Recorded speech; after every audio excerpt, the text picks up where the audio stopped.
Cela fait plus de 10 ans qu'Alon Tzadok fait du vin à Kadesh Barnea, un village israélien à la frontière avec l'Égypte. Il a remarqué des changements récents des deux côtés de la barrière depuis la chute de Moubarak, mais il dit que ça n'affecte pas sa vie.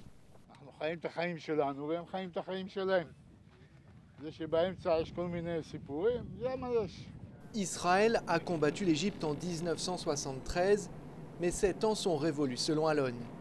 Il nous confie qu'il se méfie des gardes-frontières égyptiens de l'autre côté, mais que les relations entre lui et eux sont bonnes néanmoins.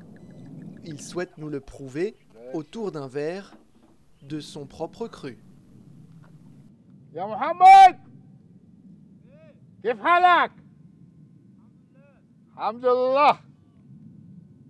I don't think that they want to make war, or they want the war, or they want the people is us. They want to live.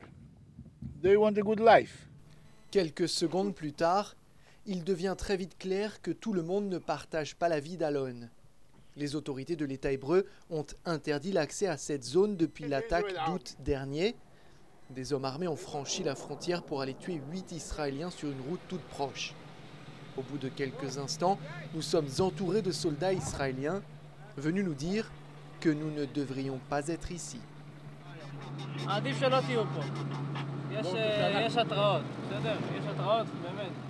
Alon accepte de partir et de nous présenter le responsable civil de la sécurité de Kadesh Barnea. Cet homme n'aime pas l'idée de ne plus comprendre ce qu'il se passe en Égypte. Il affirme qu'il n'y a jamais eu de crainte d'attentat ici, mais que cela pourrait bien changer.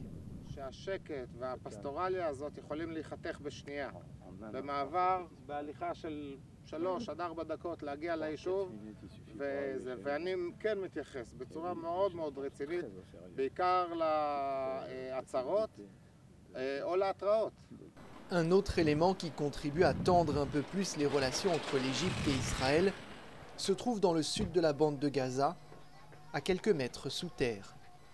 Il est de plus en plus difficile pour la presse d'accéder à ces tunnels. Le Hamas qui contrôle la bande de Gaza ne veut plus de journalistes. Ici-bas, ces points de passage sont très étroitement surveillés et encore plus depuis que les autorités israéliennes ont déclaré que certains des membres des factions qui opèrent dans l'enclave palestinienne les utilisent pour passer depuis la bande de Gaza vers l'Égypte. Israël accuse des militants palestiniens de Gaza d'être passés dans le Sinaï pour lancer l'attaque récente qui a fragilisé un peu plus l'accord de paix vieux de 32 ans entre l'État hébreu et son voisin égyptien.